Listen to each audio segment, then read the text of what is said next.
to the Willowrun life. Today I'm going to talk a little bit about my first year in law school and what that experience was like. So I took some inspiration from Shay Miller's video that she does about her first year in law school, and I'll link that down below here. And I'm just going to kind of talk about my experience as a whole and what it was like as someone who's chronically ill that battles invisible disabilities. So the first thing that I want to say that I think is important to keep in mind as you start on this big journey that is law school and a career in law is to be prepared for a lot of change. So I went into law school knowing that there were going to be more units than I had taken and I was familiar with, but I still don't think it really hit me how different the experience was going to be, because graduate school is not like undergrad. My school in undergraduate ran on a quarter system where it was 8 to 10 weeks for each class, and I took usually 3 to 4 classes per quarter, whereas in law school it's a semester system. I think for most people, I don't know, there might be a few UCs that are quarter system, but my law school runs on a semester system, and you're usually taking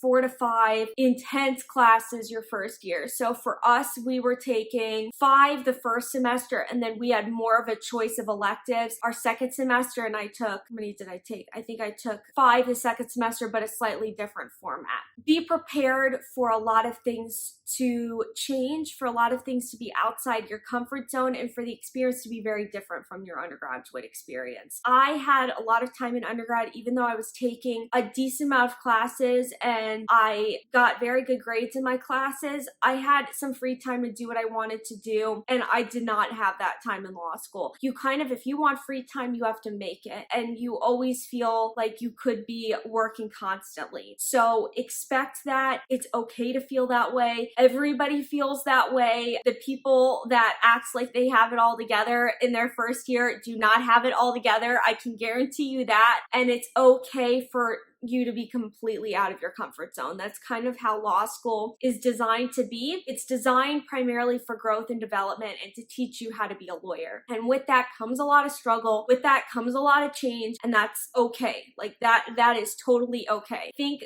related to that, and this is one of Shay's tips in her videos, is to be patient. I'm going to go off of that and say be patient and forgiving of yourself and others. So be patient. This experience does not take a month. It does not take 6 months. It takes 3 years, and it's designed to be that way. So you will not be ready in a month to be a practicing lawyer. It's not going to happen. And we all, I think, kind of want that. Like, it's hard to be a beginner mind is what my family calls it, because you're out of your comfort zone and you don't know what you're doing, and it can be hard and it can be embarrassing, and that's totally fine. Be patient with yourself. Expect that you're not going to know all the answers right away, and that's okay. And professors know that. Even if they try to be tough on you and act like you should have it all together, they know you don't have it all together. I think they're just trying to prep you for what's to expect in a law career, but it's okay. You're not going to know everything, and nobody expects you to know everything as a 1L. It's a space where people are very anxious and stressed out a lot. Everybody is dealing with imposter syndrome. Everybody feels like they have no idea what they're doing. They don't know if they deserve to be there. And going off of that,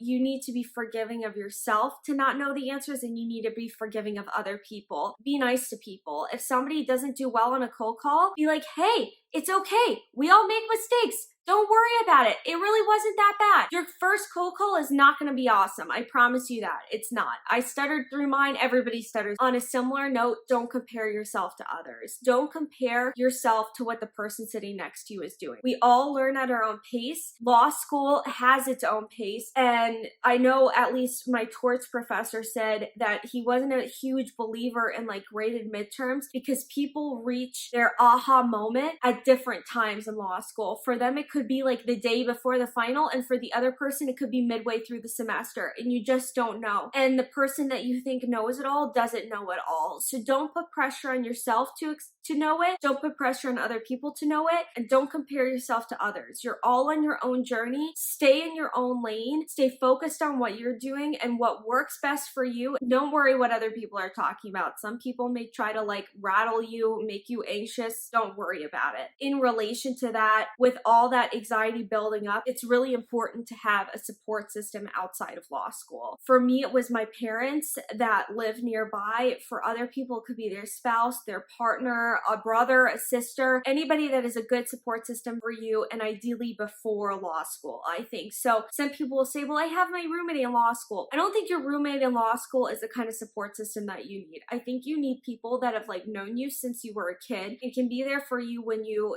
trip and fall and help you get back up again, because you're gonna hit those moments. I'll be honest with you, about 8 weeks into my law school experience, I was not sure if I was gonna stay in law school. Mentally, I knew I could do it, but physically, my body was starting to really feel the effects of being in such a rigorous academic environment, and I was starting to go into a flare, and I really did not know if my body could like make it through the semester. I mean, it was like bad, and I had some moments with my parents where I was like, I don't know what I'm doing here, and I don't know if this is the right decision for me. And they really helped pick me up in that moment. They helped me remember my why and why I went to law school in the first place. I prayed a lot about it and I stuck with it. And now I'm done with my first year, going into my second, and I can say it was worth it. It's worth it for all the difficulty, because you will see yourself at the end of the year very differently than you will see yourself at the beginning of the year. And the growth that I have gone through is absolutely astounding, and you grow so quickly in the environment that you're just immensely proud of yourself by the end of it. So a support system is a must. They help you remember why you're there in the first place. And relating to that, you need to know your why, and you need to narrow it down, and you need to remind yourself every day of it, if you can, why you're there in the first place. And it's not a good why to go to law school because you like want the income of a lawyer. Don't do that. It's way too much of an intense experience that will change who you are as a person to go into it for the wrong reasons. Everybody has their own reasons. Some people just want to be challenged, and some people want to think like a lawyer, and that's why they go. Other people want to practice and be a litigator. Other people want to be a prosecutor. Like, there's tons of whys, but know your why and why you went there in the first place, because that will get you through a lot of those really difficult moments where you feel like quitting, you feel like you don't want to do it anymore. And the last thing that I will say is to make sure to take time off. You will be in an environment, like I said, that could have you constantly working. For me,